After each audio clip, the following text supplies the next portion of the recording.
오늘은 본문의 말씀을 통해 다 응하였더라라는 제목으로 하나님의 말씀 증거하도록 하겠습니다. 이스라엘의 땅 분배는 오늘 레위 지파의 땅 분배를 마지막으로 마무리됩니다. 어제도 말씀드렸던 것처럼 레위 지파는 땅을 기업으로 받지 못했습니다. 하나님께서 그들의 기업이 되시기 때문입니다. 그럼에도 불구하고 이 장정만 2만이 넘는 레위 지파가 가족과 함께 살아가야 할 거주지가 필요했고, 또 그들이 소유한 가축을 돌볼 목초지가 필요했습니다. 이 레위 지파가 거주할 성읍과 이 목초지를 각 지파의 땅에서 나누어 주었어요. 그리고 6개의 도피성을 포함한 그 숫자가 무려 48개에 달합니다. 각 지파가 그들의 힘으로 싸워 차지한 땅을 레위 지파를 위해 기꺼이 내놓은 것입니다. 왜요? 우리 3절 함께 읽어볼까요? 3절 시작. 이스라엘 자손이 여호와의 명령을 따라 자기의 기업에서 그 성읍들과 그 목초지들을 레위 사람에게 주니라. 아멘. 이것이 하나님의 명령이기 때문이었어요.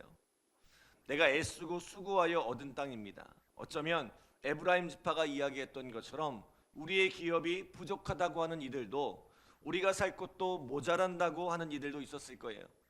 그럼에도 그들은 기꺼이 자신들의 땅을 이 레위인들을 위해 내어놓았습니다.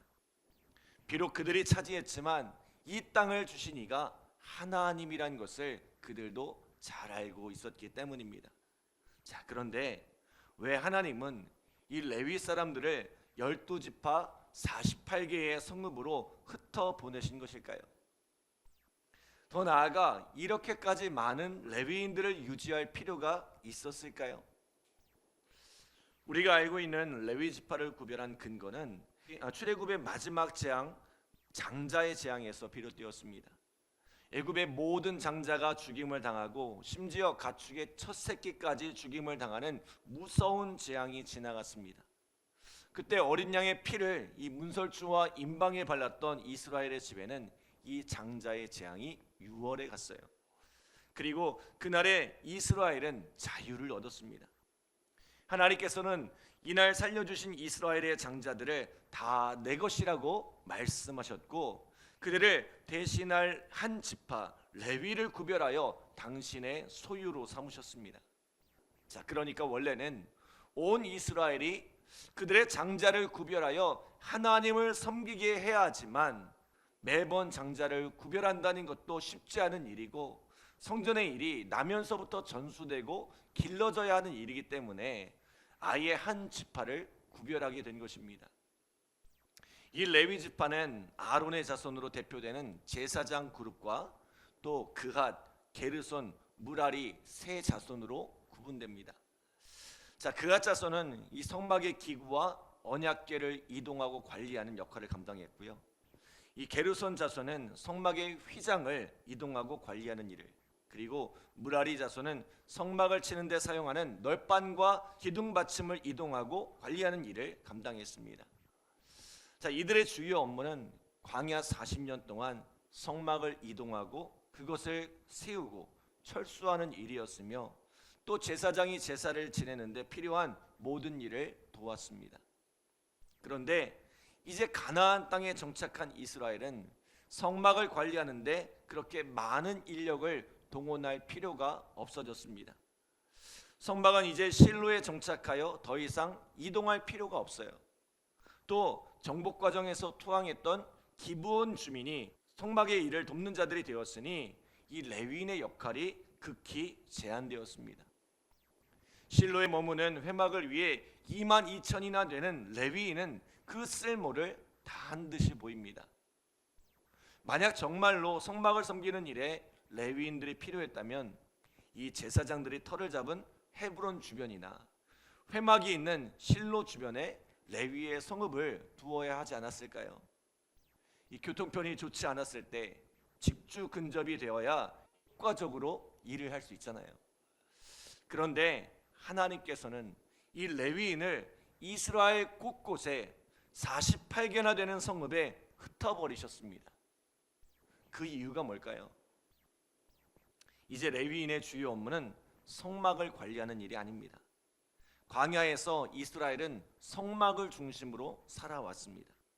성막을 주변으로 각 지파의 진영이 있었고 그들이 행진하는 중심에는 항상 성막이 있었습니다. 눈만 뜨면 성막과 그곳에 운행하시는 하나님의 불기둥과 구름기둥이 보였습니다. 그러나 이제 이스라엘은 가나안 전역에 흩어져 살게 되었어요. 성막이 있는 실로는 그들의 삶에서 상당히 먼 거리에 있었습니다. 그러므로 이제는 누가 이스라엘의 신앙을 이끌어야 해요? 각 지파 48개 성읍에 흩어진 레위 지파가 이 일을 감당해야 합니다. 삶의 터전에서 성막이 있는 실로까지 나가는 것은 쉽지 않은 일입니다.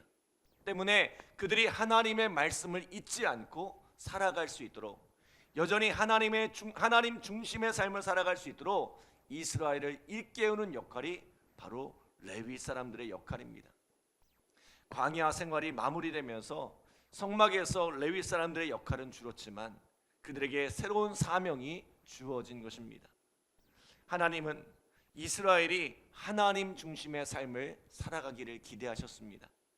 비록 그들이 매번 하나님의 성전으로 나오지 못하더라도 흩어진 레위 사람들을 통해 말씀을 공급받고 그 말씀을 의지하여 살아가기를 기대하셨던 것입니다.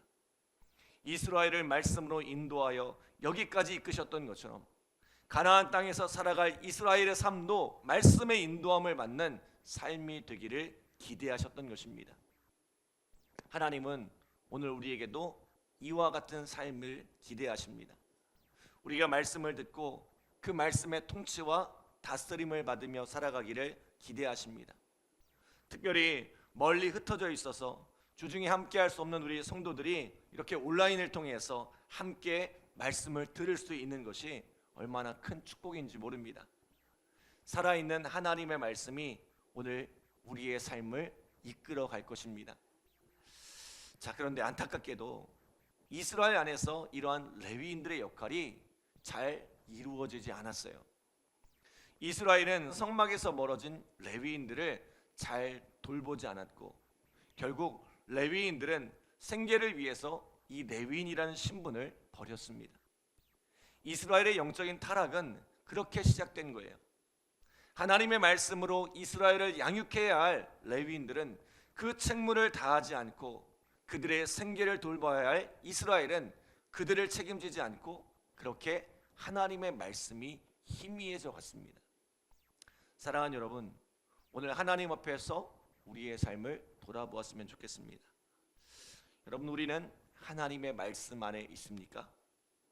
그 말씀이 우리의 삶을 다스리고 또 그 말씀의 인도함 가운데 살아가고 있습니까? 오늘 우리의 삶이 내가 주인 되지 않고 하나님이 주인 된 삶을 살아가는 우리 믿음의 성도들이 되시기를 간절히 기도합니다. 두 번째로 오늘 우리가 주목해 볼 것은 하나님의 말씀이 다 응했다는 것입니다. 자, 우리 43절로 45절 말씀 함께 읽겠습니다. 43절로 45절 시작. 여호와께서 이스라엘의 조상들에게 맹세하사 주리라 하신 온 땅을 이와 같이 이스라엘에게 다 주셨으므로 그들이 그것을 차지하여 거기에 거주하였으니 여호와께서 그들의 주위에 안식을 주셨으므로 그 조상들에게 맹세하신 대로 하셨으므로 그들의 모든 원수들 중에 그들과 맞선 자가 하나도 없었으니 이는 여호와께서 그들의 모든 원수들을 그들의 손에 넘겨 주셨음이니라. 여호와께서 이스라엘 족속에게 말씀하신 선한 말씀이 하나도 남음이 없이 다 응하였더라. 아멘. 자, 레위 지파까지 모든 땅의 분배를 마침으로 이제 이스라엘을 향한 하나님의 모든 말씀이 성취되었다는 것입니다. 여러분, 이 약속이 언제부터 시작되었어요? 믿음의 조상 아브라함 때부터 시작된 약속입니다. 창세기 15장 13절로 16절에 보면 여호와께서 아브라함에게 이르시되 너는 반드시 알라. 내 자손이 이방에서 객이 되어 그들을 섬기겠고 그들은 400년 동안 내 자손을 괴롭히리니 그들이 섬기는 나라를 내가 징벌할지며 그 후에 내 자손이 큰 재물을 이끌고 나오리라. 너는 장수하다가 평안히 조상에게로 돌아가 장사될 것이요 내 자손은 4대 만에 이 땅에 돌아오리니 이는 아모리 족속의 죄악이 아직 가득 차지 아니함이니라 하시더니라고 말씀합니다. 이삭과 야곱을 거쳐 요셉에 이르러 애굽에 들어간 지 430년 만에 돌아와 이 땅을 차지하리라고 약속하신 거예요. 아브라함이 죽고 수백 년의 세월이 흘렀지만 하나님께서는 이 약속을 기억하시고 모세를 불러 400년 동안 애굽에서 종살이하던 이스라엘을 구원하시고 40년 동안 광야의 여정을 이끄시며 마침내 여호수아를 통해 이 가나안을 정복하여 그 백성 이스라엘이 가나안 땅을 차지하게 하신 것입니다. 하나님은 말씀하시는 하나님, 그리고 그 말씀하신 바를 반드시 성취하시는 하나님이십니다. 하나님의 말씀은 진실하며 그 말씀을 이루기까지 성실하게 일하시는 하나님이십니다. 이런 하나님을 에메트의 하나님이라고 했어요. 하나님은 모든 불가능 속에서 일하시는 전능하신 하나님이십니다. 여러분, 100세의 아브라함이 이삭을 낳는 것이 말이 됩니까? 또 400년간 종살이하던 민족이 큰 민족을 이루고 거기서 탈출한다는 것이 어찌 가능한 일이겠습니까? 장정만 60만이나 되는 거대한 민족이 광야에서 40년을 살아낸다는 것이 그 자체가 말이 되지 않는 일입니다. 게다가 광야를 떠돌던 민족이 400년간 털을 잡고 살아온 민족을 몰아낸다는 것은 전쟁사에서는 상상할 수도 없는 일입니다. 공성전을 이기려면 적어도 3배 이상의 전력이, 압도적인 전력이 필요하기 때문입니다. 그러나 전능하신 하나님이 이스라엘과 함께 하시기에 이 모든 일이 가능했던 것입니다. 때문에 오늘 본문에는 말씀하신 선한 말씀이 하나도 남음이 없이 다 응하였더라라고 말씀합니다. 여러분, 왜 우리가 하나님의 말씀을 부여잡아야 할까요? 이 말씀은 신실하기 때문입니다. 그 말씀하신 바를 반드시 이루시며 그 약속을 이루기까지 성실히 행하시며 무엇보다도 어떠한 악조건과 불가능한 상황 속에서도 이 전능하신 능력으로 그 말씀을 성취해 가시기 때문입니다. 오늘 우리가 이 하나님의 말씀을 부여잡고 살아갈 때 오늘 우리에게도 그 말씀하신 선한 말씀이 하나도 남음이 없이 다 응하였더라라는 이 믿음의 간증과 고백이 함께하기를 간절히 기도합니다. 오늘 하나님의 말씀이 오늘 우리 각자의 삶에서 아름답게 성취되어지는 역사가 일어나기를 간절히 기도합니다. 기도하겠습니다. 하나님 감사합니다. 오늘 우리에게 귀한 말씀 주시고 또 이 말씀을 의지하여 살아갈 수 있도록 인도하여 주심에 감사드립니다.